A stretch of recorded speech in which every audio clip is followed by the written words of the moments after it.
আলহামদুলিল্লাহ, আল্লাহ তাআলা সহায় আছেন আমাদের সাথে। নীলফামারী 4 আসনের জনগণ জুলাই যোদ্ধা, জুলাই রাজনীতিবিদ ও জুলাই রাজবন্দীর পক্ষে ঐক্যবদ্ধ। এইটুকু মনে করি যে জুলাই চেতনাকে ধারণ করে, ৭১-এর চেতনাকে ধারণ করে নতুন বাংলাদেশ গড়ার প্রত্যয় নিয়ে আমরা এগিয়ে যাচ্ছি। এর সাথে সকল জনগণ আজকে ঐক্যবদ্ধ আছে আমাদের সাথে। মোটা দাগে আপনার নির্বাচনী ইশতেহারে কী থাকতে পারে? মোটা দাগে আমাদের বৈষম্যমুক্ত একটি দেশ প্রয়োজন, দুর্নীতিমুক্ত একটি দেশ প্রয়োজন, দুর্নীতিমুক্ত একটি প্রশাসন ব্যবস্থা, দুর্নীতিমুক্ত একটি সমাজ ব্যবস্থা, রাজনৈতিক ব্যবস্থা, নতুন একটি বার্তা দিতে চাই। এই বার্তায় সকলের অধিকার সুনিশ্চিত হবে, এটুকুই আমাদের প্রত্যাশা। আচ্ছা, আমরা দেখেছি জাতীয় পার্টি থেকে সৈয়দপুর নীলফামারী 4 আসন 2 জন প্রার্থী মনোনয়ন দাখিল করেছেন, 2 জনের দাবিদার লাঙ্গল। এই বিষয়ে আপনার বক্তব্য কী? এ বিষয়ে জাতীয় পার্টি বক্তব্য দেবেন, আমাদের এই বিষয়ে। আচ্ছা, কিশোরগঞ্জ এবং সৈয়দপুরকে নিয়ে আপনি ইতিবাচক উন্নয়ন অবস্থা এবং অবস্থানে যে ইতিবাচক পরিবর্তন, সেদিক থেকে আপনি কী চিন্তা করছেন? সৈয়দপুর কিশোরগঞ্জের আমার প্রায় 1.5 লক্ষ যুবক, তাদের কর্মসংস্থান বড় প্রয়োজন। এই কর্মসংস্থান সৃষ্টিতে আমরা চেষ্টা করি সবাই। এর পাশাপাশি সৈয়দপুর রেল সমৃদ্ধ, বাণিজ্য সমৃদ্ধ, এই বাণিজ্যের হাব হিসেবে গড়ে তোলার বিশেষ প্রয়োজন। কৃষি ভিত্তিক একটি ব্যবস্থাপনা তৈরির জন্য আমাদের কিশোরগঞ্জে অগ্রাধিকার দিতে হবে।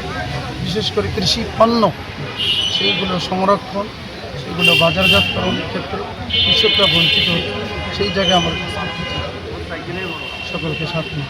ওর দল একসাথে মিলে আমরা নমিনেশন জমা দেওয়ার চেষ্টা করেছি সবাই।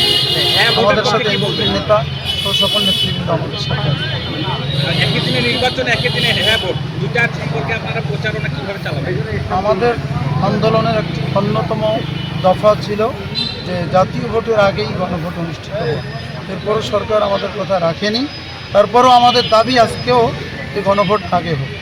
জনগণ কি হ্যাঁ ভোট এবং আপনার যেটা রাজনৈতিক ভোট, মানে আপনার জাতীয় ভোট, এই দুইটা ভোটের জনগণ তো মনে করেন যদি একটা বিভ্রান্তের মধ্যে পড়ে যায়, তখন আপনারা এটা মানে জনগণের সাথে মিশে আপনারা এটা কীভাবে?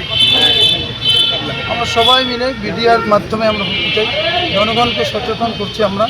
গণভোট আমাদের জুলাই চেতনার অন্যতম একটি মূর্ত প্রতীক। এই গণভোট হওয়াই উচিত। এই গণভোটের পক্ষে আমরা আছি এবং জাতীয় নির্বাচনে আমরা সবাই মিলে এটার জন্য কাজ করি। আজকে তো আপনি দাঁড়িপাল্লার পক্ষে এখানে নমিনেশন সাবমিট করলেন, 12 দলীয় জোটে, মানে 12 দল যেটা আপনাদের জামাত ইসলাম যে জোট গঠন করেছে, সেই সমর্থনে কে কে এখানে উপস্থিত আছে? এনসিপি নেতৃবৃন্দ আছেন, জাতীয় নেতৃবৃন্দ আছেন, এখানে বিডিপির নেতৃবৃন্দ আছেন, খেলাফত মজলিস, বাংলাদেশ খেলাফত মজলিস সহ সকল দলের নেতৃবৃন্দ এবং প্রতিনিধিবৃন্দ এখানে উপস্থিত আছে। আচ্ছা, চরমোনাই জামাত মানে ওনাদের কোনো নেতৃবৃন্দ আছে কি? ভাই এই মুহূর্তে আমাদের সাথে নেই।